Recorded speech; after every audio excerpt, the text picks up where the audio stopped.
എല്ലാ ദിവസവും നീച്ചിട്ട് അംഗനവാടിയിൽ നിന്ന് വന്ന ഉടനെ ഇന്ന് എന്താ അമ്മേ സർപ്രൈസ് എന്ന് ചോദിക്കുവേ. അപ്പോൾ ഇന്ന് എന്തായാലും സർപ്രൈസ് മോക്ക് ഫേവറേറ്റ് ആയിട്ടുള്ള സാധനം തന്നെ ആക്കി കൊടുക്കാമെന്ന് വിചാരിച്ചിട്ട് റെഡി ആക്കി വെച്ചിട്ടുണ്ട്. കണ്ടപ്പോൾ തന്നെ ആൾ ഭയങ്കര ഹാപ്പിയാണ് കേട്ടോ, ഭയങ്കര ഇഷ്ടമാണ്. പാത്രം കാലിയായ സമയം അറിഞ്ഞിട്ടില്ല. അപ്പോൾ എന്താ ഉണ്ടാക്കിയെന്ന് വെച്ചാൽ ക്യാരറ്റ് ഹൽവയാണേ. അപ്പോൾ എങ്ങനെ ഉണ്ടാക്കുന്നതെന്ന് പറഞ്ഞുതരാം. കുഞ്ഞുമക്കൾക്കെല്ലാം നല്ലോണം ഇഷ്ടമാവും കേട്ടോ, നല്ല ഹെൽത്തി ആയിട്ടുള്ള സാധനമാണ്.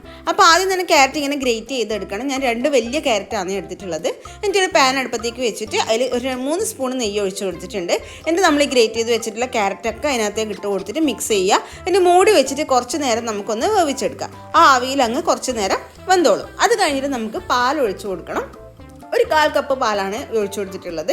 ഇനി ഇതും കൂടെ ഒന്ന് മിക്സ് ചെയ്തിട്ട് മൂടി വെച്ചിട്ട് നമുക്ക് വേവിച്ചെടുക്കാം. ഈ പാലും ക്യാരറ്റും എല്ലാം കൂടെ നന്നായിട്ടൊന്ന് വെന്ത് വരണം. ഈ പാലെല്ലാം വറ്റിയിട്ട് നന്നായിട്ട് കുറുകി കുറച്ച് ടൈറ്റ് ആയിട്ടുള്ള ഫോമിലേക്ക് ആക്കിയെടുക്കണം. അങ്ങനെ ആയ സമയത്ത് നമുക്ക് ഇതിനകത്തേക്ക് പഞ്ചസാര ആഡ് ചെയ്ത് കൊടുക്കാം. കുട്ടികൾക്കുള്ള മധുരം എത്രയാണോ അതിനനുസരിച്ച് നമുക്ക് ആഡ് ചെയ്ത് കൊടുക്കാം. അധികം മധുരം കൊടുത്ത് ശീലിപ്പിക്കാതിരിക്കുന്നതാട്ടോ നല്ലത്. അതും കൂടെ ഒന്ന് ഡ്രൈ ആയി വരുമ്പോഴേക്കും നമ്മുടെ അടിപൊളി ക്യാരറ്റ് ഹൽവ റെഡിയാവും. കുറച്ച് കുഴഞ്ഞ രൂപത്തിലുള്ളതാണ് കേട്ടോ, കുറച്ചും കൂടെ ടേസ്റ്റ് ഉണ്ടാവുക. മോൾക്ക് ഭയങ്കര ഇഷ്ടമാണ് ഇത് കണ്ടപ്പോൾ തന്നെ ആൾ ഭയങ്കര ഹാപ്പിയായി. കുറച്ച് ബാക്കിയുള്ളവർക്കും കൂടെ ഷെയർ ചെയ്ത് കൊടുത്തു കേട്ടോ, എല്ലാം മോൾ ഒറ്റക്കല്ല തിന്നത്. അപ്പോൾ എന്തായാലും ഇത് കിട്ടിയതുകൊണ്ട് ഭയങ്കര സന്തോഷമായി. അതിൻ്റെ സ്നേഹപ്രകടനങ്ങളാണ് കേട്ടോ ഈ കണ്ടുകൊണ്ടിരിക്കുന്നത്. അപ്പോൾ എന്തായാലും വയറ് നിറഞ്ഞ സ്ഥിതിക്ക് എനിക്ക് കളിക്കാൻ പോവുമെന്ന്.